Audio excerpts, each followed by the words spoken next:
Isinusulong din ng Department of Transportation na tanggalin ang mga terminal ng bus sa EDSA para lumuwag ang daloy ng trapiko. At kaugnay niyan, makakausap natin si Alex Siage, National President ng Provincial Bus Operators Association of the Philippines, o PBOA. Magandang tanghali po sa inyo.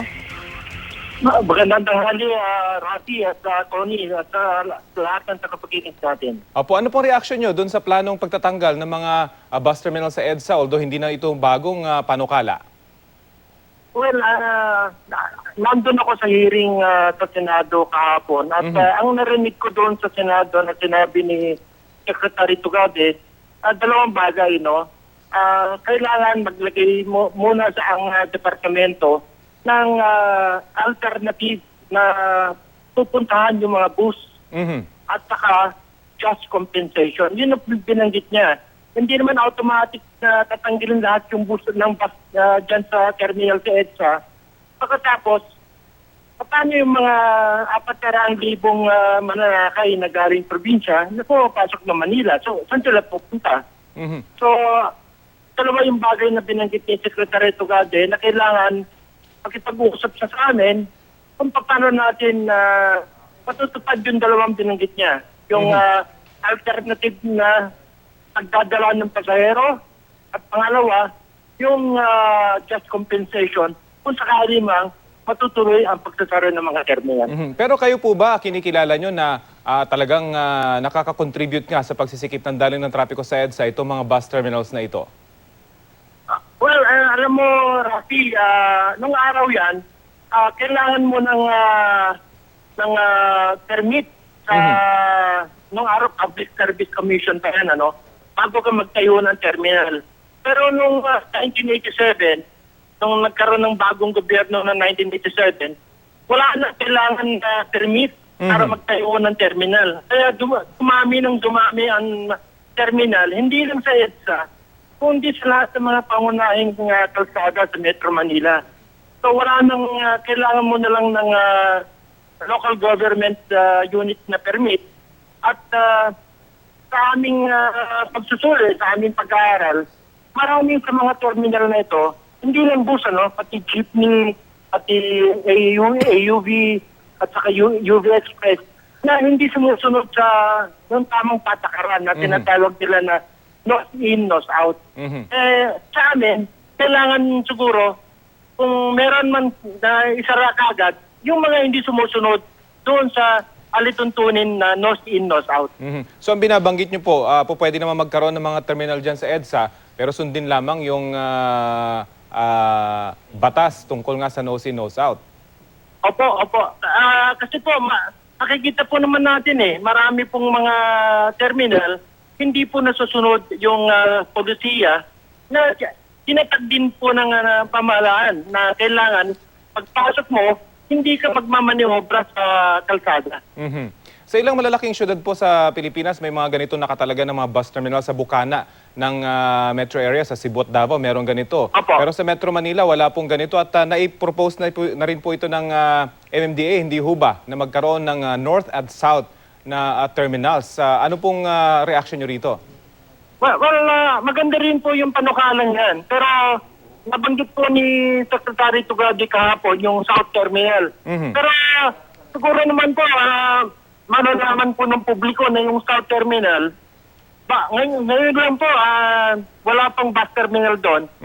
Papunta lang ho doon at palabas, hindi ka na, mahirapan ka na, 2 oras ka na bago makalabas. Paano yung mga bus pa kung pupunta roon, makalalong abutin ka ng 8 oras, makapasok lang at makalabas doon sa South Terminal sa FTI. Pero kung ma-establish po ito na maayos, sa palagay nyo ho, talagang makakaluwag ito ng trapiko at mas madali rin sa mga bus companies dahil isang terminal na lamang sila didiretso.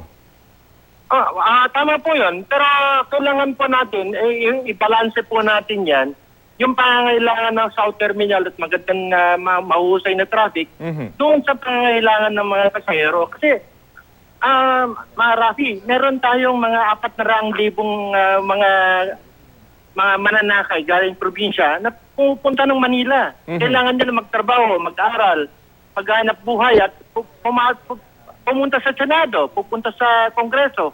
So, saan natin dadalhin yan? Dadalhin natin doon sa may San Pedro o doon kaya sa Calamba? Di mahirapan sila. Magdadalawa at doon sakay sila bago makarating sa kanilang dapat puntahan. So habang pinag-uusapan pa ho yung mga alternatibong paraan para maibsan yung daloy ng trapiko sa EDSA, ano po yung mga mungkahi naman ho ninyo sa DOTC? Well, sa ngayon lang, pinag-aaralan na namin yung tinatawag namin na Midnight Express. Alam mo ninyo, yung karamihan ho ng mga galing probinsya, dumarating ho dito sa Manila, papasok ng Manila, madaling araw. So, ang pinag-aaralan namin, kung madaling araw kami ang mga bus na probinsya, darating sa Manila na madaling araw, wala pang ganon traffic, kung aalis sila, bandang late na ng gabi, para wala naman traffic na, nabawasan. Doon sa araw na day hours, mababawasan yung mga labas-pasok na bus. So, pinag-aaralan namin yon. Pangalawa, yung mga illegal terminals, talaga kailangan tanggalin na natin yan. Whether ito ay bus, ito ay UV Express, jeepney, o tricycle man siya, padjak, kailangan tanggalin ho natin lahat ng mga illegal terminals. Nakausap niyo na po ba ang DOTC patungkol dito dahil ngayon ho, nagigipit talaga at sinasabing may political will ang pamahalang ito para nga ayusin yung mga katulad niyan na matagal nang nagte-terminal hindi matanggal-tanggal?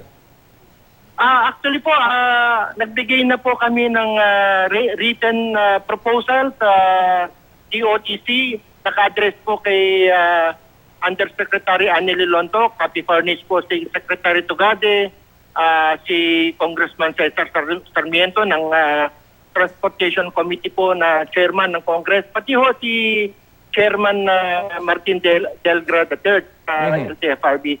At kami po ay willing po na makipag-usap, upuan po natin at maghanap po tayo ng solusyon na ibabalanse po natin ang pangangailangan ng mga mananakay. Yung disiplina naman po ng mga drivers ng mga bus na ito, isa raw yan sa mga nagiging problema. Paano naman po ito tinutugunan ng inyong organisasyon?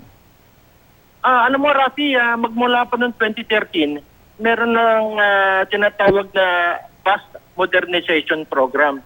So kung mapapansin ninyo sa Metro Manila, pati sa mga biyaheng probinsya, wala ka na makikitang mga segundamanong bus. Pambihira na lang. Puro bago na lahat siya na tumatakbo. At dahil dyan, malaki ang investment ng mga bus operators. Meron kaming tinatawag na training seminar para naman mapangalagaan yung bus, mapatagal namin ang buhay nito, at ang kakibat nito, maging safe ang mga biyahe ng ating mga mananakay. In any case po, bukas naman ho kayo sa lahat ng proposal ng pamahalaan para nga maibsan na ito at matulungan din yung inyong industriya. Opo, alam mo, Rocky, gustong-gusto rin namin, lahat din, palagay ko, lahat tayo gusto natin na maibsan natin yung trapiko. And ang mga bus operator, ganun din. Kasi kung less than traffic, makakabiyahe kami ng mas marami. At makakabuti rin para sa ating mananakay. Kumbaga, win-win situation ho talaga. Win-win, tama po. Ang ating aim. Sige po, maraming salamat po sa inyo. Maraming Ginoong Alex salamat, Yage, Rafi. ang National President po ng Provincial Bus Operators Association of the Philippines.